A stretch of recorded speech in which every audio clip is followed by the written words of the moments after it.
दोनों तरफ के दलाइल सुनने के बाद मैं इस नतीजे पे पहुंचा हूं कि ये बच्चा उमैर और क्या नाम है उस बच्ची का?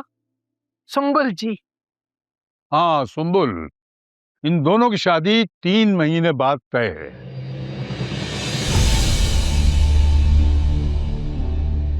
और इस पंचायत को इस बच्चे उमैर की दोनों शर्तें कबूल हैं। ये नहीं हो सकता ताया जी। बस खामोश खड़ा रहो। राशिद अली, इसे समझा लो जी ताया जी। कि मेरे फैसले से इनकारी होने वाले को गोली मार दी जाती है इस खानदान में। और अगर वो तानिया अपनी मेहनत से तालीम हासिल करके डॉक्टर या तबीब बनना चाहती है तो तुम कौन होते हो उसे रोकने वाले? वो मंगेतर है तुम्हारी, मनकुआ नहीं है अभी। और हमारे दीन में बच्चियों को तालीम हासिल करने से रोका नहीं जा सकता। और अगर ये हमारी बच्ची तानिया ये वादा करती है कि वो हिजाब में रहकर तालीम हासिल करेगी तो हम उसे रोककर गुनाहगार बनने वाले कौन होते हैं? और ये बच्चा उमैर 3 महीने इस घर में रहेगा। और अगर ये 3 महीने इस घर में रहकर इस घर के माहौल में ढल गया तो फिर ठीक है, वरना ये शादी तो होकर रहेगी। क्योंकि हमारे खानदान में अगर लड़का और लड़की एक दूसरे से मंसूब हो जाते हैं ना तो सिर्फ मौत ही उन्हें जुदा कर सकती है। बस।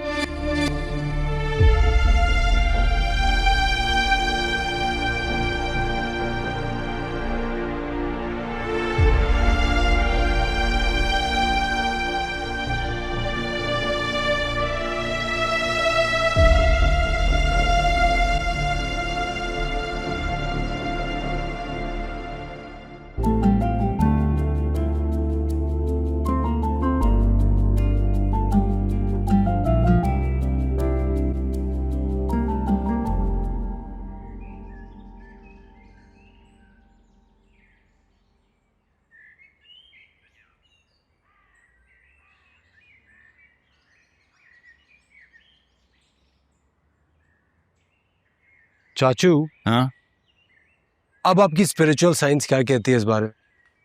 वही क्या वही? कि जो हो रहा है उसे होने दो, क्योंकि जो कुछ होता है वो अच्छे के लिए होता है।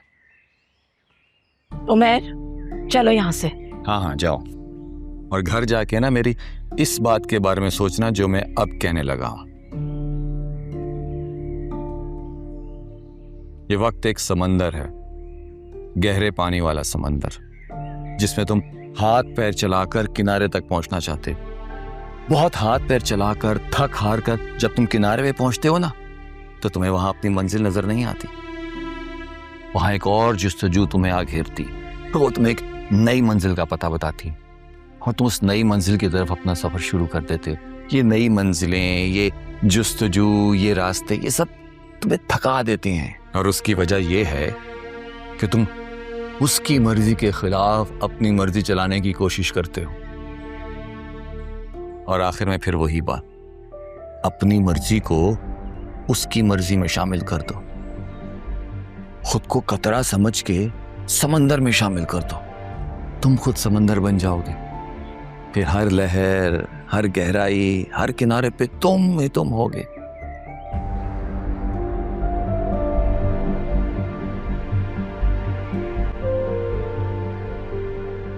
घर जाके सोचना इस बारे में।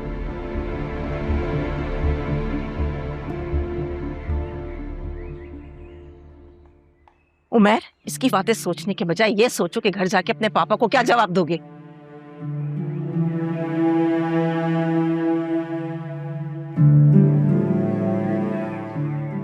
चाचू, समंदर की लहरों के बहाव में तो कोई भी तैर सकता है।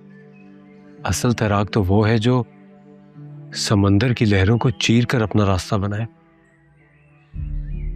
ऐसा मैंने पढ़ा था कहीं। आपका क्या ख्याल है इस बारे में? लहरों को चीर के जो रास्ता बनाते हो वो रास्ता किस मंजिल की तरफ जाता है? ख्वाहिशात, जो तुम्हारी सबसे बड़ी दुश्मन है, और ख्वाहिशात की तकमील तुम्हारी गुमराही। पता नहीं क्यों मेरी समझ में आपकी बातें नहीं आती। क्या यही काफी नहीं है कि तुम समझना चाह रहे हो? और यही बातें समझाने के लिए तुम्हें 3 महीने अपने पास रखने का बंदोबस्त किया है मैंने। समझ जाओगे। जाओ, आती रहिएगा।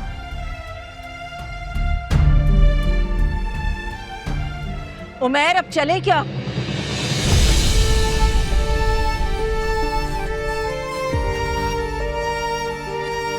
अल्लाह, भूख के मारे मेरा तो बुरा ही हाल हो गया है। सुबह से ना काम कर करके तंग आ गई हूँ मैं। आ जाओ, तुम्हारे लिए भी खाना डाल के लाई हूँ, खाते हैं। आ जाओ। इतने मोटे मोटे आंसू। अरे भाई, अब तुम्हारे हक में फैसला होने वाला है, अब तो खुश हो जाओ। बस करो, खाना खाओ अपना। दोनों के लिए डाल के लाई हूँ मैं तो। नहीं खाना, मुझे खाना। वजह भी तो पता चले ना इतना रोने की। तानिया, वो प्यार नहीं करता मुझसे।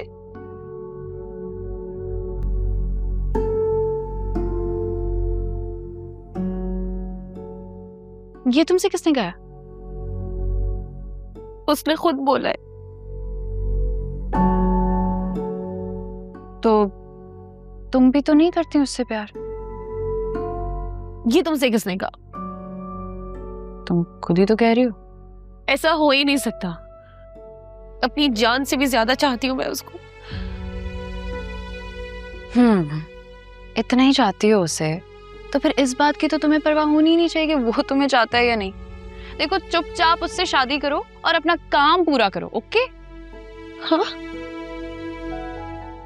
तानिया, ये खुदगर्जी नहीं हो जाएगी? देखो, इस वक्त ना मुझे इतनी भूख लग रही है कि मैं तुम्हें भी खा जाऊंगी। तो चुप करके मुझे पहले खाना खाने दो, क्योंकि मैं सोच भी नहीं पा रही हूँ इस वक्त। पहले मैं खाना खाऊंगी, फिर तुम्हें बताऊंगी क्या पता है, ओके?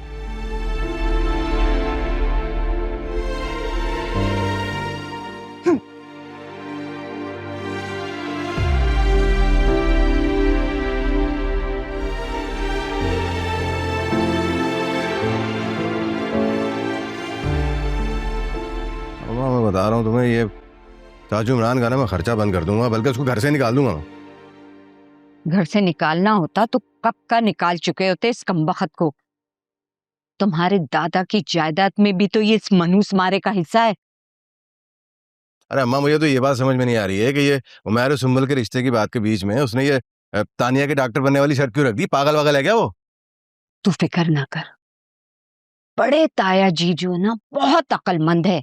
देख लेना, ये वाली शर्त तो वो कबूल ही नहीं करेंगे। अरे कहाँ के अकलमंद है, इसी खानदान के हैं, अकल कहाँ है हमारे यहाँ। साहिद भाईजान, खाना नहीं खाया आपने? गुस्सा खा के बैठा है बेचारा। अच्छा, वो सब लोग मस्जिद जा रहे हैं नमाज पढ़ने, आपको बुला रहे हैं नीचे।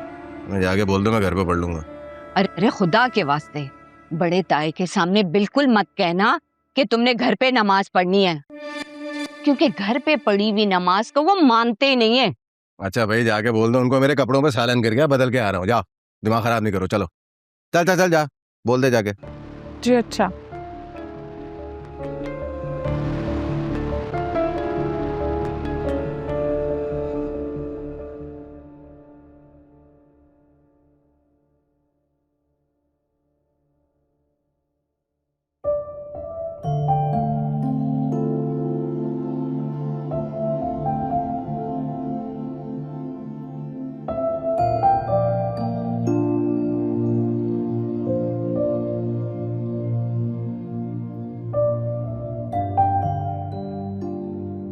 वो कहते हैं अगर इंसान को पता चल जाए ना कि उसे रोना किस बात पे चाहिए, तो फिर रोना किस बात का।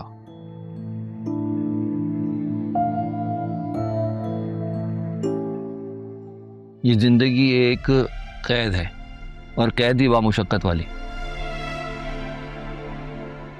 और इंसान का कमाल देखो, कैद खाने में भी ना अय्याशी चाहता है। वाह। मोहब्बत करना अयाशी नहीं होती चाचू।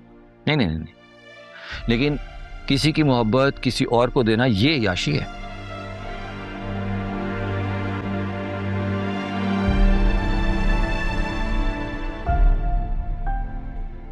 मैंने मोहब्बत सिर्फ उमैर से की है। इसलिए तो तुम्हें बैठ के रोना पड़ रहा है। क्या कह रहे हैं आप जाइए, मुझे अपने अल्लाह से बातें करने दे। अब अल्लाह से ही बेवफाई कर रही हो तो क्यों सुनेगा तुम्हारी बात? चाचू आपको बुला रहे हैं।